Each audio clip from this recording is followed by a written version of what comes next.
Hello बच्चों, let's see the question. The question says, which of the following organelles is directly connected to the outer membrane of the nucleus in a eukaryotic cell? तो इस question में हमें बताना है कि nucleus के just बाहर मतलब न्यूक्लियस के आउटर मेम्ब्रेन के साथ डायरेक्टली इनमें से कौन सी ऑर्गेनेली कनेक्टेड होती है, किसके अंदर? यूकैरियोटिक सेल के अंदर.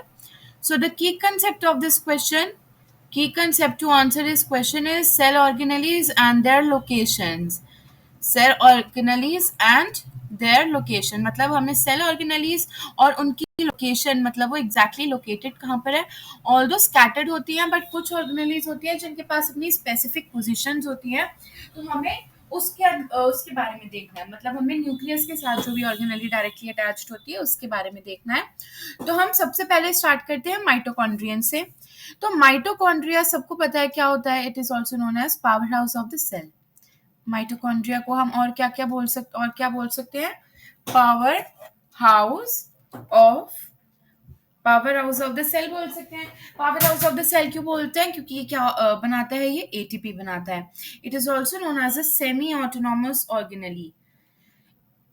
माइटोकॉन्ड्रिया एंड क्लोरोप्लास्ट को सेमी ऑटोनॉमस ऑर्गेनेली बोला जाता है क्योंकि इनके पास खुद के डीएनए एंड खुद का राइबोसोम्स होते हैं.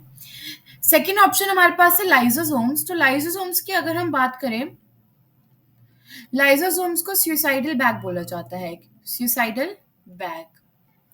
और ये न्यूक्लियस के साथ नहीं अटैच्ड होते. इनका जनरली काम होता है वेस्ट वगैरह को रिमूव करना या सेल की लाइसिस में ये हेल्प करते हैं. थर्ड जो है हमारे पास क्या है? Golgi apparatus. गोल्जी अपरेटस का क्या काम होता है? Golgi apparatus are involve in processing, process करती है, पैकेजिंग एंड ट्रांसपोर्टिंग. मतलब ईआर से Golgi apparatus is a part of endomembrane system. ER से जो भी राइबोसोम्स वगैरह या जो भी प्रिपेयर होकर गोल्जी के पास आ रहा है वो सबसे पहले जाकर सिस फेज के साथ इंटरैक्ट करता है which is also known as a forming phase. फिर वो फॉर्मिंग फेज से जाता है trans phase which is known as a maturing phase, और उसके बाद वो आगे पास होता है. मतलब ये प्रोसेस भी करता है, पैकेज भी करता है, ट्रांसपोर्ट भी करता है. अब फोर्थ अगर हम आए तो इट इज एंडोप्लाज्मिक रेटिकुलम और द ईआर.